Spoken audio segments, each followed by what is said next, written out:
की जिंदगी रातों रात पलट चुकी थी। उसके साथ जो हुआ उस पर उसे अभी तक यकीन नहीं हो रहा था। उसके हाथ में अपने पिता की तस्वीर थी, लेकिन उस तस्वीर में वो गुस्से से भरी निगाहों से राणा को देख रहा था।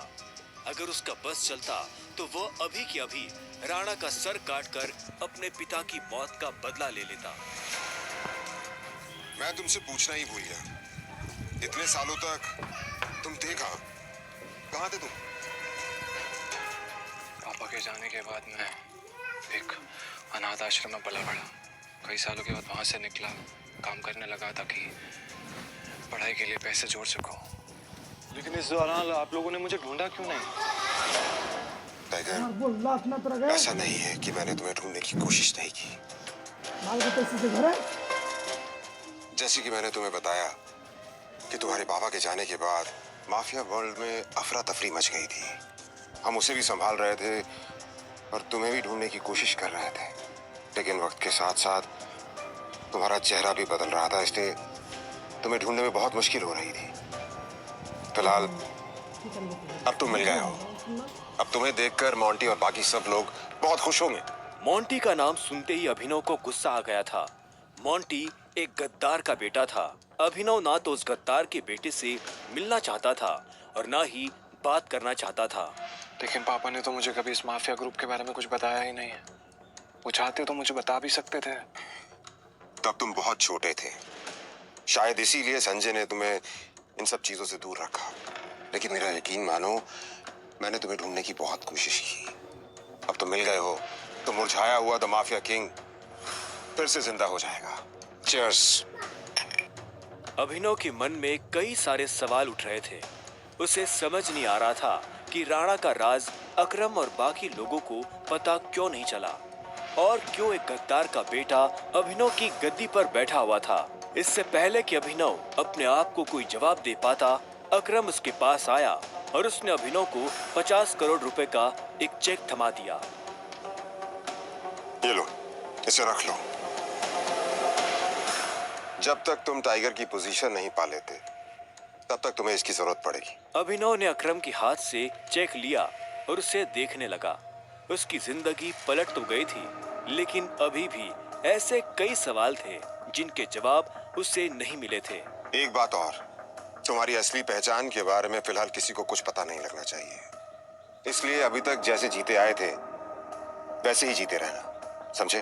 अभिनव ने हाँ में सिर हिलाया और दोनों कमरे से बाहर आ गए। इधर अनन्या चिंता भरी निगाहों से उस कमरे के दरवाजे को देख रही थी जिसमें अभिनव और अकरम थे। वो ये जानने के लिए बेताब थी कि उन दोनों के बीच अंदर क्या बात हो रही थी और अभिनव को आने में इतनी देर क्यों लग रही थी। लगता है आज अभिनव अपनी दवा चखेगा। ऐसे कितने दुख की बात है ना, शादी के बाद बेचारा ऐश करने से पहले ही मर जाएगा। ये सुन अनन्या को झटका लगा। वो जानती थी कि अकरम के लिए किसी को मारना कोई बड़ी बात नहीं थी। अकरम सर जैसे गटर के चूहों को बर्दाश्त नहीं करते हैं, साफ कर देते हैं। देखना ये भी नहीं बचेगा। इसे कहते हैं शादी करके मर गया, वो बात सच हो जाएगी। ये अनन्या को ये सुनकर बुरा लगा। कोई इंसान किसी दूसरे इंसान की मौत पर खुश कैसे हो सकता था। प्लीज एटलीस्ट उसके बारे में इस तरह से बात तो मत करो। तो कैसी बातें करें? जिसके जैसे लक्षण होते हैं ना, उसके बारे में वैसी ही बातें होंगी। देवेन सही कह रही है वो, बिल्कुल ठीक कह रही हो। हमें उसके बारे में ऐसे बात नहीं करनी चाहिए। वैसे भी मेरे दादाजी ने कहा था कि मरे हुए लोगों के बारे में ना गलत बात नहीं करनी चाहिए।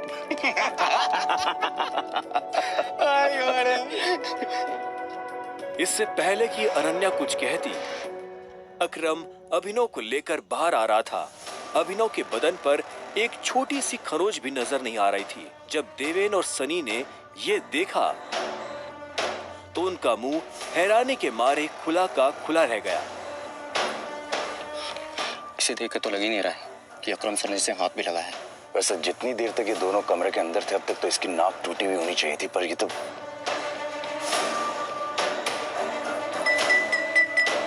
लेडीज एंड जेंटलमैन, मैं आप सबको किसी से मिलवाना चाहता हूं।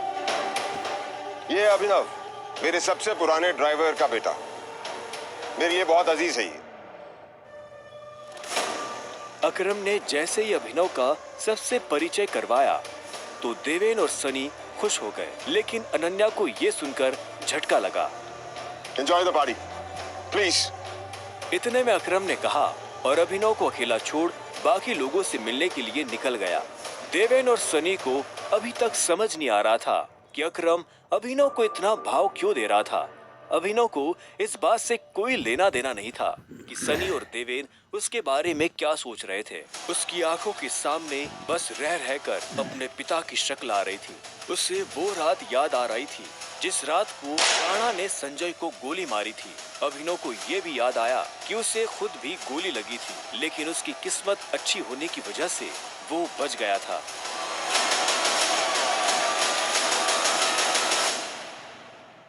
मुझे नहीं लगा था कि तुम अपने पैरों पर बाहर भी आ पाओगे। अच्छा, तुम्हें मेरी इतनी चिंता हो रही थी? ओ प्लीज, मुझे चिंता नहीं हो रही थी, बस तुम्हें तो अपनी चिंता होनी चाहिए ना। अगर जिंदा रहना चाहते हो तो थोड़ा बच कर रहो। अकरम सर ने तेरे से अंदर क्या बात की बता। उन्होंने मुझसे कहा कि अगर देवेन जैसा गधा तुझसे सवाल पूछे तो उसे जवाब मत देना। रामखोर। देवेन ने उसे गाली दी, लेकिन अभिनव पर उसका कोई असर नहीं हुआ। उसके दिमाग में इस वक्त पहले से ही कई जरूरी चीजें घूम रही थी। इसके बाद पूरी पार्टी के दौरान अनन्या ने अभिनव से कोई बात नहीं की। मेरा घर यहाँ से पास में है, वहीं ले लो। तुमने सोच भी कैसे लिया कि मैं तुम्हारे साथ तुम्हारे घर आ रही हूँ? तुम्हारी हालत ऐसी है तो पता नहीं तुम्हारी घर की हालत कैसी होगी। तुम मेरी पत्नी हो, मेरे साथ नहीं रहोगी तो किसके साथ रहोगी?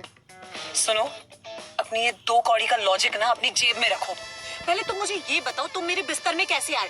ये सवाल तो मैं भी तुमसे पूछना चाहता हूँ। अच्छी बात है, लेकिन मैं तुम्हारे साथ तुम्हारे घर रहने नहीं आ रही हूँ, मैं अपने घर जा रही हूँ, ठीक है? और अगर इन फ्यूचर मजबूरी भी रहे ना तो मैं तुम्हारे साथ तुम्हारे घर में नहीं रहूंगी, तुम मेरे घर रहने आओगे एक नौकर की तरह, समझे? अभिनव ने पहले उसे देखा और फिर अपनी उंगली में पहनी हुई उस अंगूठी को देखने लगा। अगर आज वो अंगूठी नहीं होती तो पता नहीं उसका क्या होता।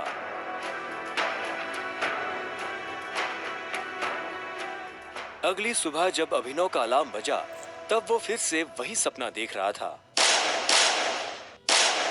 अलार्म की आवाज सुन वो झटके से उठा और अपने बिस्तर पर बैठ गया। उसने उठते ही मन ही मन सबसे पहले अकरम को धन्यवाद दिया, जिसने उसके पिता की कंपनी को इतने सालों बाद भी जिंदा रखा, लेकिन साथ ही उसे अपने पिता को खोने का मलाल भी था। इसी ख्याल के साथ अभिनव बिस्तर से उठा और अपने काम पर जाने के लिए तैयार होने लगा। अकरम के हिसाब से उसकी डिलीवरी बॉय की जॉब उससे अपनी पहचान छुपाने में काफी मदद कर सकती थी। अभिनव ने अपनी जेब में अकरम का दिया हुआ चेक डाला और घर से निकल गया। 1 घंटे बाद जब वो अपनी बाइक से ऑफिस आया और कॉरिडोर में चलने लगा तो उसे पीछे से आवाज आई, ए डिलीवरी बॉय। यह आवाज उसके साथ काम करने वाले हरीश की थी। उसे ऑफिस में अपना काम करने की नहीं, अभिनव को चिढ़ाने की तनख्वाह मिलती थी। क्या हुआ, कुछ काम है? मुझे देर हो रही है। हाँ, अबे तुझे किसी मीटिंग में जाना है, बॉस तुझे बुला रहा है। और भाई कल तू कहाँ चला गया था बिना बताए? अपने बाप की बारात में गया था क्या? ये सुन अभिनव की नसें गुस्से में फटने को आई थी। वो चाहता तो अभी हरीश के सारे दांत एक मुक्के में अलग कर सकता था, लेकिन उसने अपने आप को शांत किया और उसकी बात का जवाब दिए बिना अपने बॉस के कैबिन की तरफ बढ़ने लगा। Good morning sir. ऐसा क्या है गुड इस मॉर्निंग में? अभिनव के पास इस सवाल का कोई जवाब नहीं था। ऐसे में उसके बॉस ने आगे कहा, कल तुम बिना बताए चले कैसे गए? अभिनव के पास इस बात का भी कोई जवाब नहीं था। वो चाहता तो अपने बॉस को कोई बहाना बनाकर टाल सकता था, लेकिन अभिनव झूठ नहीं बोलना चाहता था। कल कितनी सारी डिलीवरी थी, तुम्हारी वजह से हमारा कितना नुकसान हुआ तुम्हें पता है? पर सर मुझे महीने में कैजुअल लीव तो मिलती है, तो शट अप! काम तो तुमसे होता नहीं है, बस बहस करने चले आते हो। ये कंपनी तुम्हारे बाप की है। ये सुनते ही अभिनव का पारा गर्म हो गया था। उसने गुस्से में अपनी मुट्ठी भींच ली और घूरते हुए अपने बॉस को देखने लगा। घूर क्या रहा है? अपना सामान बांध और निकल यहाँ से। You are fired! अभिनव को ये सुनकर झटका नहीं लगा। असल में वो जानता था कि उसके साथ ऐसा कुछ बहुत जल्दी हो सकता था। उसका बॉस और देवेन एक दूसरे को बहुत अच्छी तरह से जानते थे। कल पार्टी में अभिनव ने देवेन को जिस तरह से जवाब दिया, उन्होंने मुझसे कहा कि अगर देवेन जैसा कहता तुझसे सवाल पूछे तो उसे जवाब मत देना। उससे उसे समझ आ गया था कि आज नहीं तो कल ये होकर रहेगा। ठीक है, कोई बात नहीं, मैं चला जाता हूँ। जो मैंने पूरा महीना काम किया है उसकी सैलरी दे दीजिए। सैलरी?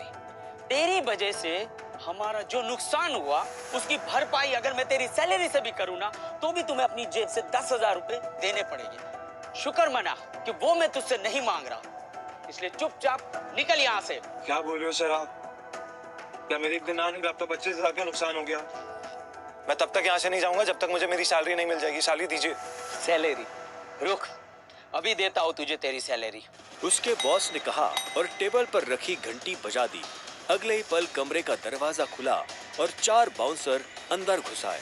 उठाकर बाहर पटको साले को।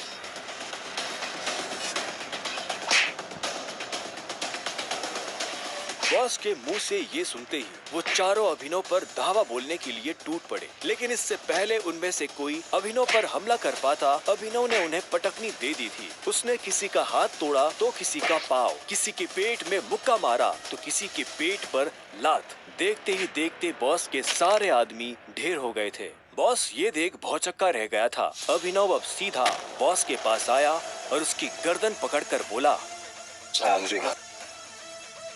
बॉस ने घबराहट में अपने ड्रॉर से कैश निकाला और कांपते हाथों से अभिनव को थमा दिया। अभिनव ने कैश देखा और बॉस की गर्दन छोड़ वहां से बाहर निकलने लगा। इससे पहले कि वो बाहर आता, उसने बॉस की आंखों में देखा और बोला, और एक बात याद रखना, अगर आज के बाद किसी के बाप पे गया ना तो गर्दन तेरी होगी, पंजा मेरा।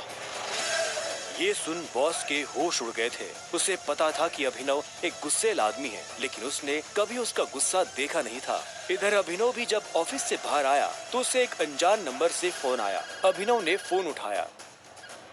हेलो, कौन? टाइगर, अकरम। हाँ कहिए। मुझे तुम्हें किसी से मिलवाना है, वो भी हमारे माफिया वर्ल्ड का एक बहुत बड़ा नाम है, और साथ ही साथ तुम्हारे पापा और मेरा जिगरी यार भी, बलराज। मैं चाहता हूं कि बलराज को पता चल जाए कि हमारा टाइगर वापस लौट आया है, इसलिए शाम को साथ में डिनर करेंगे होटल सफायर में। एड्रेस तुम्हें भेज रहा हूं, ठीक है? सी या, बाय। अकरम के मुंह से बलराज का नाम सुनते ही अभिनव के बदन में झुरझुरी सी दौड़ गई थी। उसने बलराज का नाम पहले भी सुना था।